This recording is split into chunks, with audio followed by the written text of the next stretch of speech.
People love to say that strangers will help when you need them most, but on the worst night of my life, hundreds of people walked past me without slowing down. Rain hammered against the sidewalk outside Moretti's, one of the most expensive restaurants in Manhattan, turning the city lights into blurry streaks of gold and white. My sweater was soaked through, my sneakers squished with every step, and my hands trembled so badly I could barely hold onto the strap of my backpack. At 25 years old, I was supposed to be worrying about nursing exams, student loans, and whether I could afford coffee tomorrow morning. Instead, I stood under a flickering street lamp wondering how my life had become something I no longer recognized. The cold October wind cut through me as yellow taxis splashed through puddles along Madison Avenue. People hurried past carrying umbrellas worth more than my monthly grocery budget. Nobody looked twice at me. Maybe that was the problem. New York teaches you not to look, not to ask questions, not to get involved. I lowered my eyes and focused on breathing. One breath in, one breath out. Just make it home, Emily. Just get through tonight. The restaurant behind me glowed with warmth and wealth. Through the massive windows, I could see elegant tables, crystal glasses, women in evening gowns, and men in tailored suits. It looked like another universe. A place where people didn't count every dollar before buying milk. A place where problems could be solved with a phone call. I wrapped my arms around myself and stepped closer to the curb. The rain intensified. Water dripped from my hair and ran down the back of my neck. My phone buzzed inside my backpack. I didn't need to check it. I already knew who it was. The screen had been lighting up all evening. Messages, calls, apologies, excuses, promises that never lasted longer than a few days. I ignored it. Some lessons take years to learn. Mine had taken almost 3. Across the street, a black Rolls-Royce pulled silently to the curb. I barely noticed it at first. Cars like that existed in a world far away from mine. The driver stepped out holding an umbrella while several people near the entrance suddenly straightened their posture. The valet rushed forward. The restaurant manager appeared at the door. Something about the scene felt important, but I was too exhausted to care. My shift at the diner had ended an hour earlier. My feet hurt. My head hurt. My future felt like a mountain I was climbing with no summit in sight. Then a strange feeling crawled across the back of my neck. The sensation of being watched. I looked up instinctively. High above the restaurant floor, behind a wall of glass overlooking the street, someone stood near a private dining room window. A tall man in a black suit. Even from that distance, there was something unsettling about the stillness in his posture. While everyone else moved, he remained completely motionless. Watching. Not the traffic. Not the rain. Me. And for reasons I couldn't explain, my heartbeat suddenly skipped. I didn't know his name. I didn't know that one decision made inside that building was about to change everything. I only knew that for the first time all night, someone had finally looked. I could have walked away. That is what I told myself as I stood beneath the rain and stared at the man behind the glass. New York was full of strangers looking at each other for a second and then moving on forever. That should have been the end of it. My phone buzzed again. This time the sound seemed louder than the traffic, louder than the rain, louder than my own heartbeat. I pulled it from my backpack and saw another message waiting on the screen. I did not open it. I did not need to. The words were always the same. Regret. Promises. Explanations. A cycle that had repeated so many times I could practically recite it from memory. I shoved the phone back into my bag and started walking. Then I heard someone call out behind me. Mississippi. The voice was calm. Professional. I turned and found a man in a dark suit standing a few feet away. He held an umbrella over his head despite the wind trying to pull it sideways. Everything about him looked expensive. The watch, the shoes, the perfectly tailored coat. "Can I help you?" I asked. My voice came out smaller than I intended. "My employer would like to speak with you." Every survival instinct I had developed over the years immediately woke up. "I think you have the wrong person." "I do not." His expression never changed. Emily Carter, 25, nursing student. My stomach tightened. "How do you know my name?" He glanced toward the restaurant windows. I followed his gaze and saw the same man still standing in the private dining room. Watching. Waiting. Somehow that felt more unsettling than the stranger knowing who I was. "I am not interested," I said quickly. "Thank you." I turned to leave. "Miss Carter." I stopped despite myself. My employer is not asking. The words should have frightened me. Strangely, they did not. There was no threat in his voice. No aggression. Just certainty. The kind that came from someone accustomed to being obeyed. Rainwater dripped from my hair as I looked back toward the building. Through the glass, the man finally moved. He stepped away from the window and disappeared from sight. A strange disappointment settled in my chest. I hated that feeling immediately. I did not know him. I did not want to know him.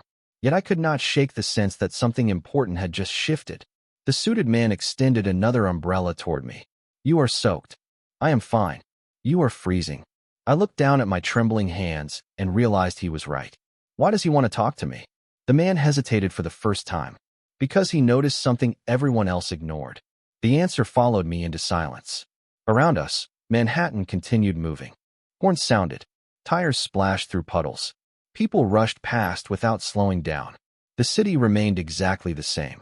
Yet suddenly it felt different. As if an invisible door had opened somewhere ahead of me. And without understanding why, I had already taken the first step toward it. I should have said no. Every sensible thought in my head told me to walk away, find the nearest subway entrance, and forget this strange night ever happened. Instead, I found myself following the suited man toward the restaurant entrance. Warm air immediately wrapped around me as the doors opened.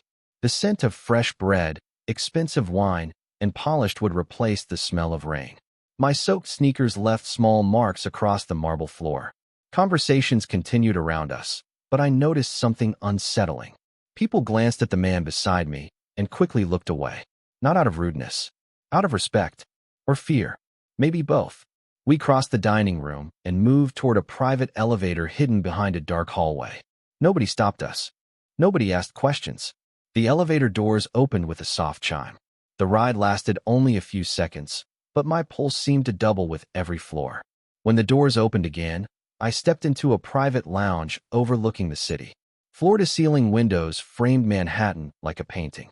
The rain streaked across the glass. The skyline glowed beyond it. And standing near the window was the man who had been watching me, Damien Moretti. I did not know his name yet, but somehow the room felt built around him. Tall, impeccably dressed, calm in a way that made everyone else seem nervous by comparison. He turned toward me slowly. His blue eyes studied me for several seconds without speaking. I suddenly became aware of every detail. My wet hair, my cheap backpack, my exhausted expression. I looked completely out of place. "Sit down, Miss Carter," he said. His voice was deep and controlled. Not loud. The kind of voice that never needed to be. "I am fine standing." One corner of his mouth moved slightly. Not quite a smile. "You are shivering." I hated that he was right. The suited man quietly placed a cup of hot tea on a nearby table before leaving us alone. The door closed behind him. Silence settled over the room. Damien walked closer and stopped several feet away. Not threatening. Not invading my space. Just observing. "Do you always follow strangers into private offices?" he asked. "Do you always send strangers to collect people off the street?" For the first time, I saw a genuine amusement flicker in his eyes. "Fair question."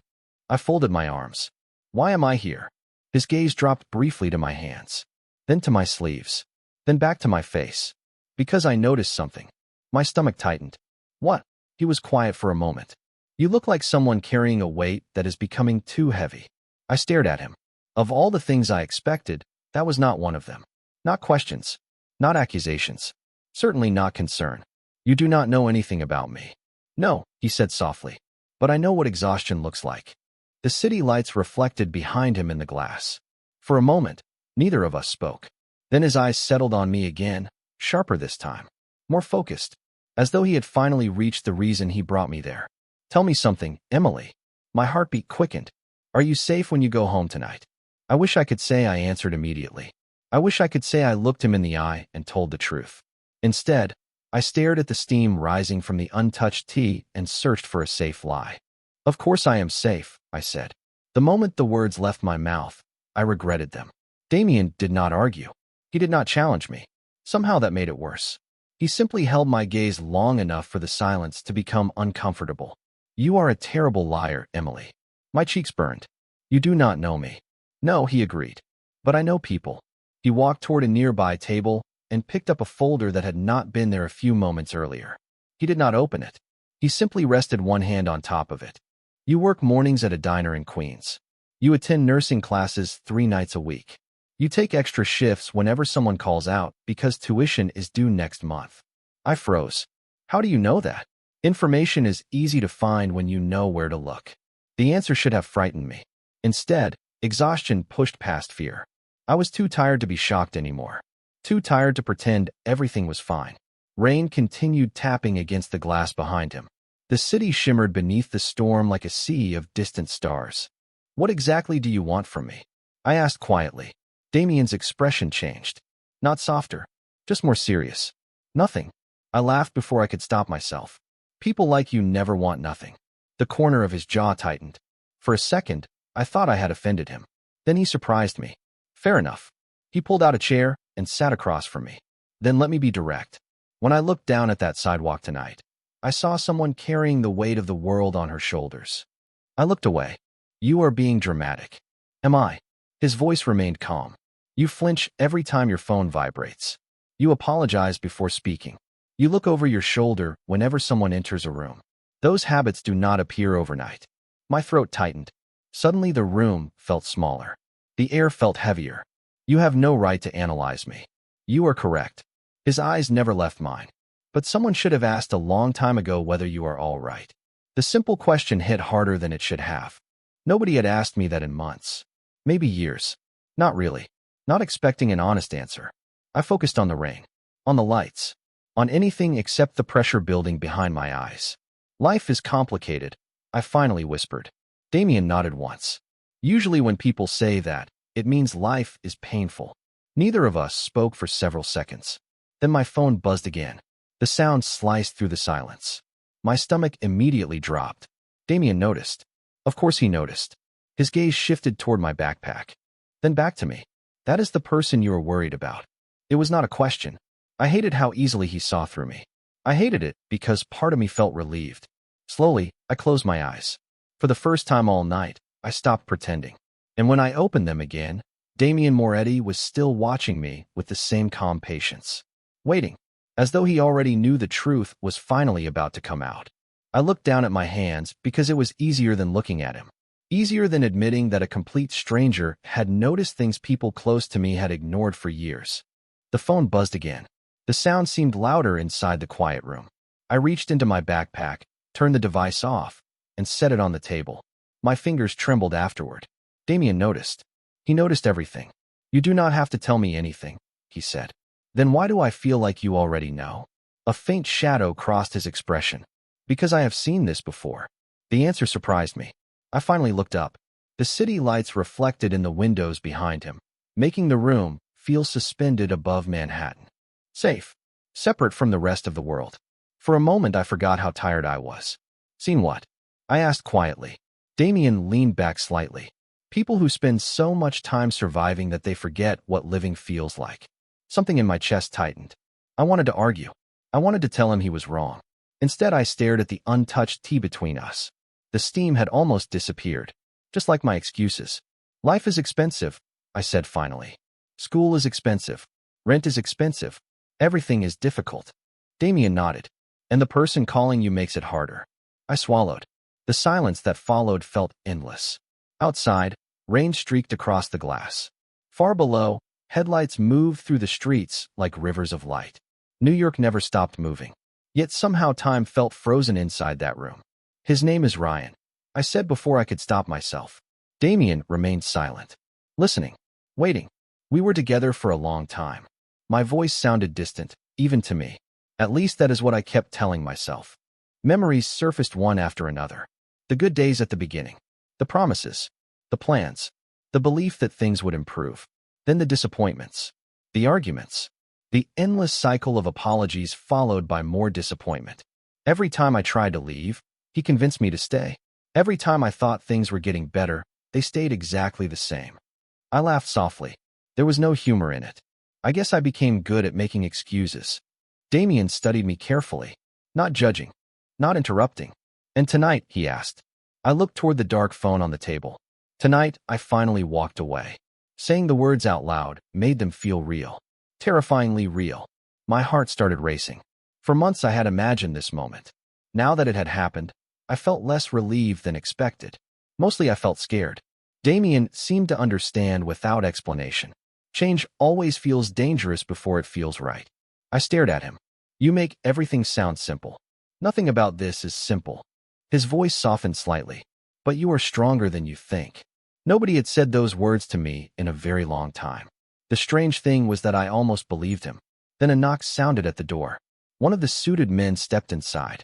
His expression remained professional, but something had changed. He looked directly at Damien. Sir, he said quietly, there is someone downstairs asking for Miss Carter. The air in the room instantly shifted. And for the first time that night, Damien Moretti stopped looking calm. My stomach dropped so fast it felt like the floor had disappeared beneath me. The suited man remained near the door, waiting. Damien did not answer immediately. He simply looked at me. Not at the phone. Not at the messenger. Me. And somehow that made everything worse. Who is downstairs? I asked, even though I already knew. The silence gave me the answer before anyone spoke. Ryan. Of course it was Ryan. My pulse began pounding in my ears. I had turned my phone off. I had ignored every message, every call, every excuse. Yet somehow he had still found me.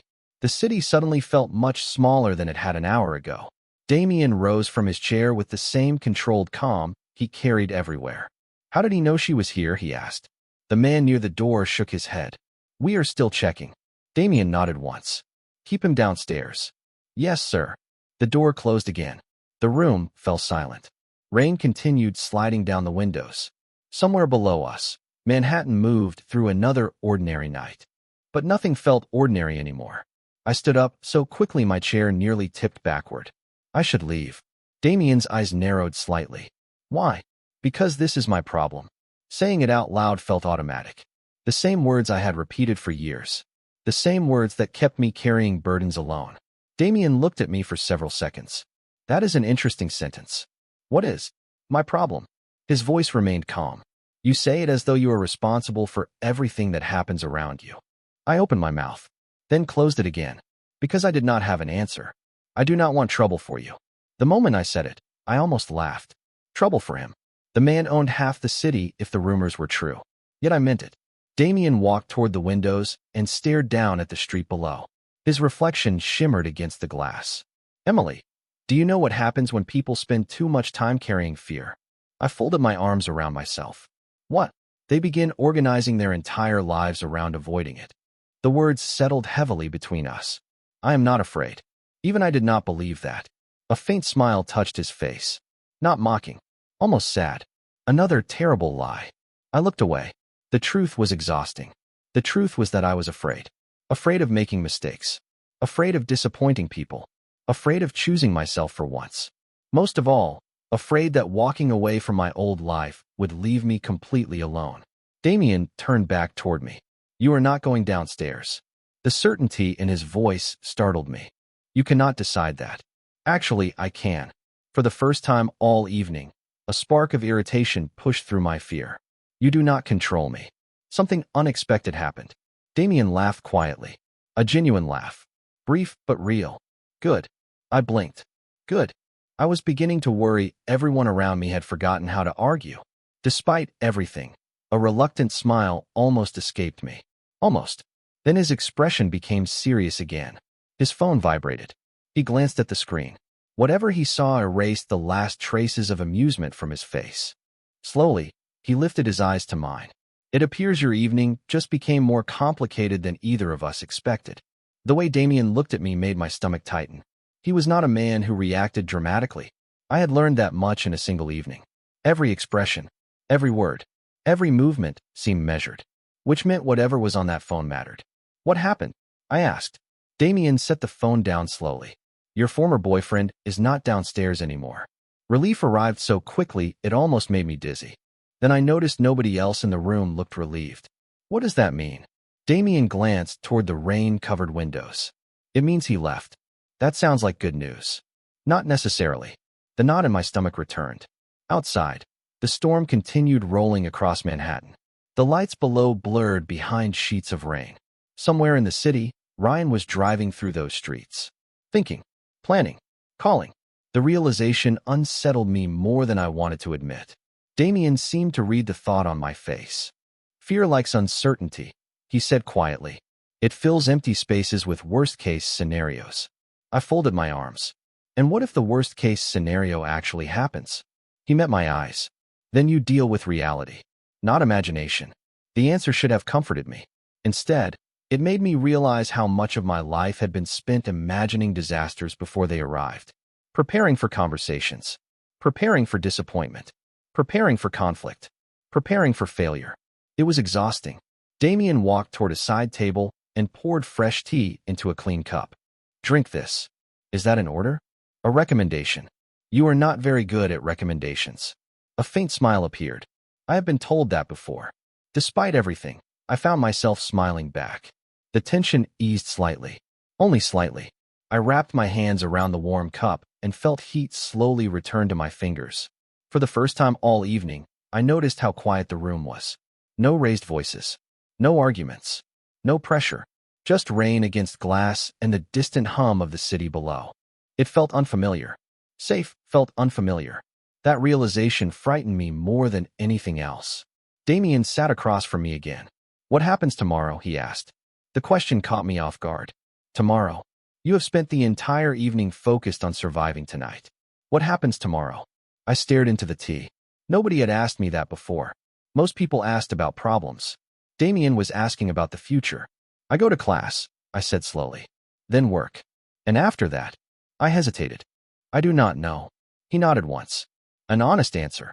Silence settled between us again. Yet this silence felt different. Lighter somehow. Less threatening. Then my phone lit up on the table. I had forgotten it was there. The screen flashed to life despite being powered down earlier after restarting automatically from a scheduled update. A single notification appeared. My breath caught immediately. Damien noticed. Of course he noticed. Every muscle in my body tensed as I stared at the screen. It was not a message from Ryan. It was from my nursing program. The subject line was only 6 words long. Congratulations. You have been accepted. And suddenly the future I thought had disappeared forever was standing right in front of me. For a moment, I forgot how to breathe. The words on the screen blurred as tears gathered in my eyes. Not because I was sad, because I had spent so long expecting disappointment that success felt unreal. My hands trembled as I opened the email and read it again. Then again. Accepted. The words seemed impossible. Months of studying after midnight. Double shifts. Missed weekends. Cold dinners eaten over textbooks. Every sacrifice suddenly meant something. I pressed a hand against my mouth and stared at the screen. Emily. Damien's voice was quieter now. I looked up and realized he had been watching my reaction the entire time. I got in. The words came out as barely more than a whisper. I got in. A smile touched his face. Small. Genuine. Congratulations. I laughed through tears I could no longer stop. The sound surprised even me. I could not remember the last time I had laughed without forcing it. You do not understand. Then explain it to me. I looked down at the phone again. This program only accepts a limited number of students every year. I applied months ago. I convinced myself I would never get accepted. Damien leaned back in his chair. And yet here we are. The rain outside seemed softer now. The city looked different. Not because Manhattan had changed. Because I had. For the first time in years, the future felt larger than my fears. I wiped my eyes and laughed again. I probably look ridiculous. You look happy. The answer caught me off guard. Happy. Such a simple word. Yet it felt foreign. I sat quietly for several seconds, letting the moment settle around me. Then I noticed something.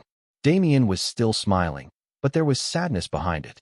A shadow that had not been there before. What is it? I asked. He looked toward the windows. The lights of Manhattan reflected in his eyes. Someone in my family once had dreams like yours. The room grew quiet again. Had. His jaw tightened slightly. My younger sister. Something in his voice told me to listen carefully. She wanted to become a nurse. My heart sank. Damien rarely spoke about himself. Every conversation seemed to circle back to me. To my life. To my choices. This was the first time he had opened even a small door into his own past. What happened? I asked softly. He remained silent for several seconds. Long enough for me to wonder if he would answer at all. Finally, he looked back at me. The calm confidence was still there. But now I saw something underneath it. Something human. Something wounded. She spent years helping everyone around her, he said quietly. Everyone except herself. The words landed heavily between us. I understood immediately. Because in many ways, he was describing me. Damien glanced at the acceptance email still glowing on my screen. When I saw you standing in the rain tonight, I recognized something. My heartbeat slowed. What? His eyes held mine. Someone who was about to lose herself while trying to save everyone else. And for the first time since meeting Damien Moretti, I realized this had never been about curiosity. It had never been about control. He had looked at me and seen a ghost from his own past. 6 months later, the rain returned to Manhattan. Not the violent storm from that night. Just a soft spring rain that painted the streets silver beneath the morning light. I stood outside the auditorium clutching my nursing program certificate so tightly that the edges had started to bend. Around me, families laughed and posed for photographs. Proud parents wrapped their arms around sons and daughters. Friends celebrated together. For a moment, I simply stood there and watched. 6 months earlier, I had been standing in the rain convinced my future was slipping away. Now I was holding proof that I had made it through. The journey had not been easy. There had been difficult days, long nights, moments when fear tried to convince me to quit. But something had changed after that evening at Moretti's.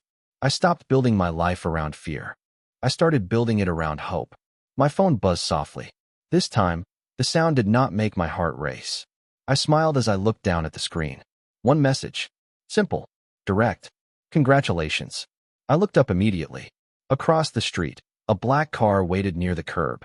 Damien stood beside it beneath a large umbrella. His suit was perfectly tailored as always. His posture calm, confident, unshakable. Yet when our eyes met, I saw something I had not noticed during our first meeting. Peace. I crossed the street without thinking. The city noise faded into the background. You came, I said. Damien raised one eyebrow. You sound surprised. You are a busy man. Today seemed important. I laughed softly. It is just a certificate. No. His voice was quiet but firm. It is proof that you kept going when life gave you every excuse to stop. For a moment, neither of us spoke. Traffic rolled past. Rain tapped gently against the umbrella overhead. The city continued moving around us. Damien looked at the certificate in my hands. Then back at me. Your sister would have been proud of you. The words caught me off guard. During the months that followed our first meeting, he had told me stories about her. Small stories. Careful stories. The kind people only share when trust has been earned. I smiled. I hope so. Damien nodded slowly. I know so. Silence settled between us. Comfortable silence. The kind that does not demand to be filled. Finally, I looked at him. Can I ask you something? Of course. Why did you really help me that night? A faint smile appeared on his face. The same one I had seen only a handful of times. Real. Unguarded. Because everyone else looked away. My throat tightened. The answer was so simple. So honest. He glanced toward the city skyline stretching beyond the rain. And because sometimes a single person needs someone to say they matter. The rain continued falling softly around us. Months earlier, he had seen a frightened girl standing alone beneath a street lamp. Now I stood beside him with my future finally in my own hands. He had not saved my life. Not exactly. He had done something far more important. He had reminded me that my life was worth saving. And as we stood there watching the rain drift across Manhattan, I realized something else. The most powerful man in the city had changed my future with a single decision. But somewhere along the way, without either of us noticing, I had changed his too. He ruled the city. Yet that night, he chose to protect one heart. And in the end, that choice changed both of our lives forever.